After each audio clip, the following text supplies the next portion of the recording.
Greetings, Keechlings. Keechin Prime here with another discussion about the Straw Hats and their potential future power-ups. This time we're tackling, and I'm going to butcher his name because I haven't said it in about 10 years. And I always say it wrong. Roronoa Zoro. I almost said Zolo. Curse you 4 kids. Anyway, he is the first mate, vice captain, booze drinker extraordinaire, sword fighter, first fighter, first mate, all that stuff. I don't know. What is his actual role on the ship? He gets misidentified as the captain, so I guess vice captain works fine. But anyway, we start off, okay, hockey, as I do with all of these videos, I start off with that. He already has both, so, obviously strengthening of both kinds. Armament hockey, I could see, like, okay, he only used it one time. One move was all it had. It was basically Dragon Twister, but without any swords. It was during the Davy Back arc, which everyone hates that arc. I thought it was okay. He used Mutoryu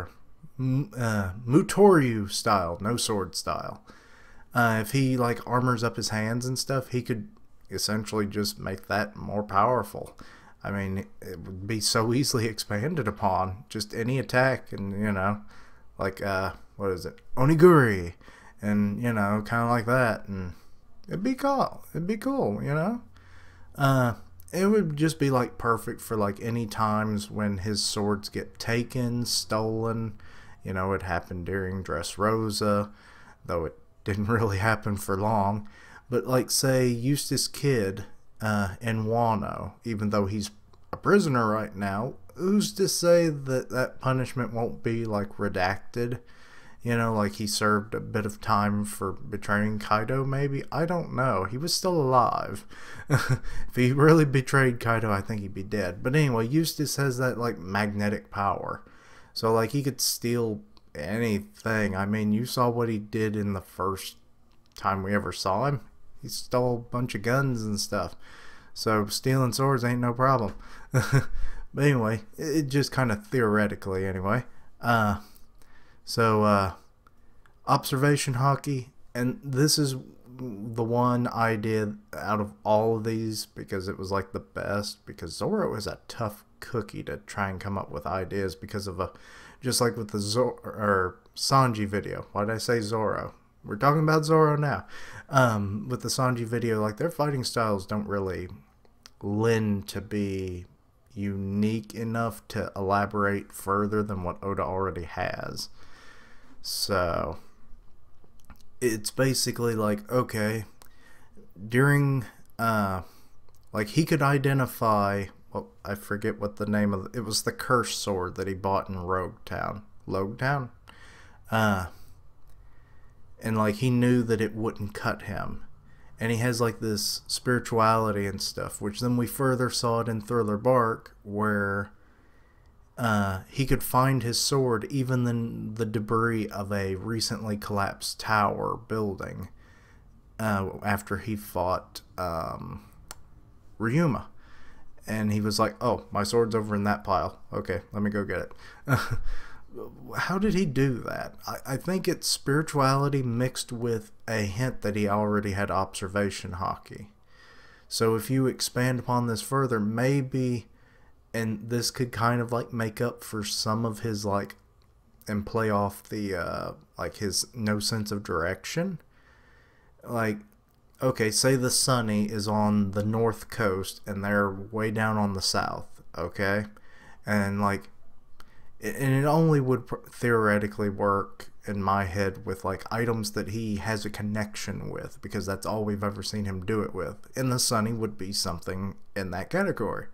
So it's like someone has taken the ship because no one was guarding it, and he's like, the Sunny's moving to the east. And it's like, what, Zoro? It's like, you don't ever know where we're going. Or like they're underground in another scenario, and like they're trying to find their way back to the Sunny, and they don't know which tunnel to go, and like, I know which way the Sunny is. It's like, really. Like, say, you know, it messes up, like, traditional navigation, like the log post maybe, or just regular compass is messed up, you know. I think what is it? Just regular magnets, or is it iron that messes with them? I forget. I may put a note at the bottom about that. But anyway, so yeah, it could be kind of like he has a like built-in radar for like certain items. Then in general, like additional attacks that he could have, and they're all using armament hockey. You have Itoryu style, you know, one sword style. I only came up with one move for that because how many things could I come up with? One sword style giraffe backhand. This would be inspired by Kaku because, you know, he was turned into a giraffe. It's delivering a quick but powerful strike using the backside of the sword, and like I said, covered in hockey. Nitoryu style, so two sword style. You have Cobra Strike. Like I said, armament hockey. Coats the blades. He has them where the blades are sticking on the bottom, so would that be underhanded? I don't know. I should have looked that up. Underhanded, you know. And then like he stabs someone as like he is a cobra striking them with his fangs. And while it's not like, oh, all you did was stab them, I mean, One Piece villains don't really go down that easily. It's like, well, it's more of a thing to make them lose blood over time so they'll get weaker. And then the fight won't be as, you know, if it's really long and drawn out, they'll be too weak after a while anyway. So there you go. The next one of two swords is Coconut Crab Counter, and anybody that's ever seen a freaking coconut crab, those things are scary looking. They are huge, I think they're bigger than a basketball because they like roll up into an almost perfect ball. Well, anyway, the Coconut Crab Counter is after blocking an attack with one sword, he quickly goes in with another. Kind of think like how that one crab that you saw like on social media and stuff a few years back that got the knife. It's like, I'm gonna get you. Yeah. But next for Santoryu style, or three sword style, is Island Whale Vortex. This is kind of like Dragon Twister, but instead of like a vertical vortex and it pushing out, this is a horizontal vortex that is pulling in. Island whales, massive whales. I mean, you saw what Laboon was, how big he was after only 50 years, and I think he was still growing. But so yeah, like you bring in and then you can just follow up with like quick attacks or whatever, because they'll be kind of taken off guard. I mean, you know, you get pulled in. So then it'll have like kind of, and all of these have the imagery of the animals behind them, as we've seen with other moves. So, you know, think Monstro from Pinocchio. Now, would you want to see something like that, like coming at you, or you're going towards it? It's like a whale feeding on, you know, krill and whatever, which, why is it only krill for some of them? Weird. Next, three sword style is Sea King Fury. You know, Sea Kings, massive animals in the One Piece world, dangerously powerful. Just a bunch of stabs and slices, like, you know, have you ever like tried to hold on to a fish and like their scales just dig into your hand, slicing you up? Well, kind of figure that's what this is like, except now it's with the power of a Sea King. Next we have Kutoryu style, which is 9 sword. That's when he does like the Asura transformation.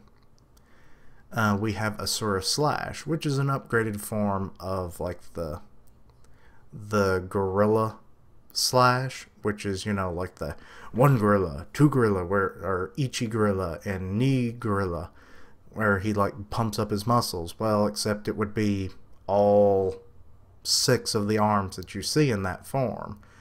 And then he does, you know, Asura Slash, which is, you know, a demon. A multi-headed, multi-limbed demon.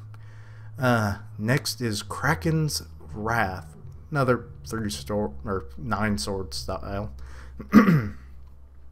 This is inspired by Surumi, you know, the Kraken from, you know, when they went to Fishman Island. So, and it just would be kind of like King or Sea King Fury, but, you know, maybe a bit more brutal because he's using so much more power. And then Asurado, which is a upgraded version of, and it was like one of the longest names of any of his attacks, but it's Great 3000 Worlds. It's, you know, 3000 worlds, and then after the time skip he had an upgraded version of that. Well, this is an upgraded version of the second upgrade. Or the second upgrade. I confused myself. But yeah.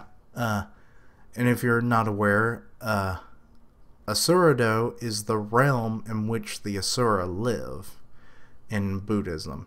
And it matches up very well. Instead of you just, you know, generic, oh, 3000 worlds. Well, now you're in the realm of the demon that he uses.